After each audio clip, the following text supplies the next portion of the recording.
भारत और पाकिस्तान के बीच सैन्य तनाव लगातार बढ़ रहा है, जिसके कई जटिल कारण हैं। सबसे गंभीर स्थिति 22 अप्रैल 2025 को हुई पहलगाम आतंकवादी हमले के बाद उत्पन्न हुई, जिसमें 26 भारतीय पर्यटकों की हत्या की गई। यह हमला जम्मू और कश्मीर के खूबसूरत इलाके में हुआ और भारत ने इसके लिए पाकिस्तान स्थित आतंकवादी समूहों को जिम्मेदार ठहराया। इस घटना ने दोनों देशों के बीच तल्खी को बढ़ा दिया, जिससे युद्ध के आसार और अधिक बढ़ गए। भारत ने 6 मई 2025 को अपने प्रतिरोधी कार्यवाही को तेज करने का निर्णय लिया और ऑपरेशन सिंदूर शुरू किया।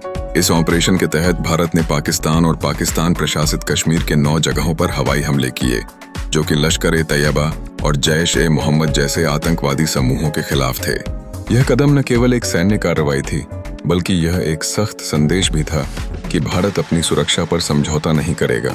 इस ऑपरेशन के बाद तनाव और भी बढ़ गया, विशेष रूप से पाकिस्तान की प्रतिक्रिया के कारण। भारत की सैन्य क्षमताएं भी तनाव को बढ़ाने में एक महत्वपूर्ण भूमिका निभा रही हैं। भारतीय सेना के पास अत्याधुनिक राफेल लड़ाकू विमान हैं, जो एस्कैल्पी क्रूज मिसाइलों और AASM बमों से लैस हैं। ये हथियार उच्च सटीकता के साथ लक्ष्यों को नष्ट कर सकते हैं। इसके अलावा 2025 में एरो इंडिया में प्रदर्शित AI आधारित हथियार प्रणालियां, जो स्वचालित रूप से लक्ष्यों की पहचान और नष्ट करने में सक्षम हैं, भारत की सैन्य शक्ति को और बढ़ाती हैं।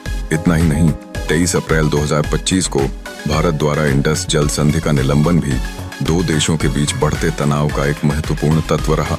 यह संधि, जो एक ठोस जल विवाद के समाधान के लिए बनाई गई थी, का निलंबन सीधे तौर पर पानी के सीमित स्रोतों पर दोनों देशों के बीच प्रतिस्पर्धा को बढ़ा देता है। इस प्रकार की परिस्थिति न केवल सैन्य तनाव को बढ़ावा देती है, बल्कि सामाजिक और आर्थिक स्तर पर भी गंभीर प्रभाव डाल सकती है।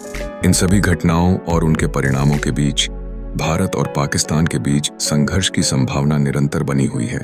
यह स्थिति सिर्फ सैन्य स्तर पर ही नहीं, बल्कि राजनीतिक स्तर पर भी चुनौतीपूर्ण बनी हुई है, जिससे दोनों देशों में अस्थिरता बढ़ती जा रही है। इन सभी कारकों को ध्यान में रखते हुए यह कहना गलत नहीं होगा कि भारत पाकिस्तान के बीच सैन्य तनाव का यह दौर बेहद संवेदनशील एवं महत्वपूर्ण है।